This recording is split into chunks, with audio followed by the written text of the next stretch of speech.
Et on va la garder celle-là, ouais, c'est ça. On se retrouve aujourd'hui à Ifindic dans un cadre idyllique pour la 7e édition des Assises régionales.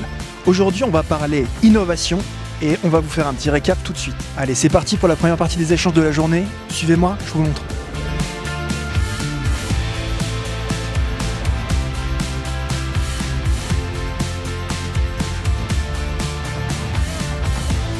Alors, quel est votre ressenti général sur la matinée qu'on vient de passer ? Il faut qu'aujourd'hui qu'on se réinvente par rapport aux nouveaux besoins. Ouais. Le format a permis de voir plusieurs aspects, donc c'était plutôt très intéressant. Je trouve que c'est bien de venir sortir la tête, de prendre un peu de hauteur, de s'aérer sur des sujets autour de l'innovation et accompagner le changement de nos entreprises pour qu'elles s'adaptent à l'environnement. Si on arrive à trouver un langage commun qui parle à tout le monde et qui permette de passer des messages de façon assez forte vers le politique, le national, le local.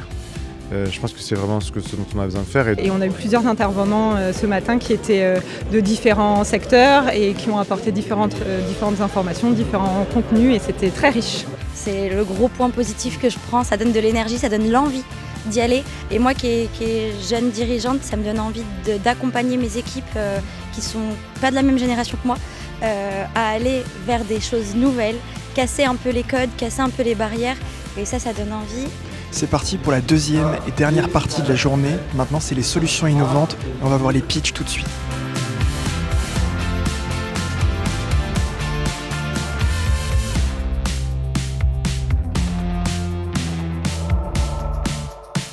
Si vous aviez un super pouvoir sur un chantier, ce serait quoi ? Je dirais de créer de la bienveillance et de l'appartenance.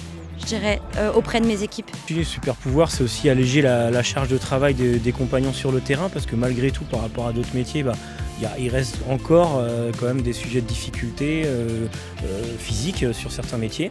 Ne jamais refaire deux fois la même chose, c'est-à-dire faire bien du premier coup.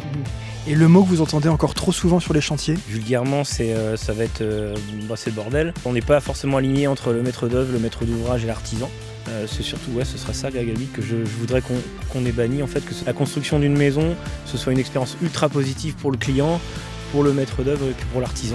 Et voilà, clap de fin de cette 7e édition, et on se quitte en images avec les moments forts de la journée. Merci à tous les participants et participantes.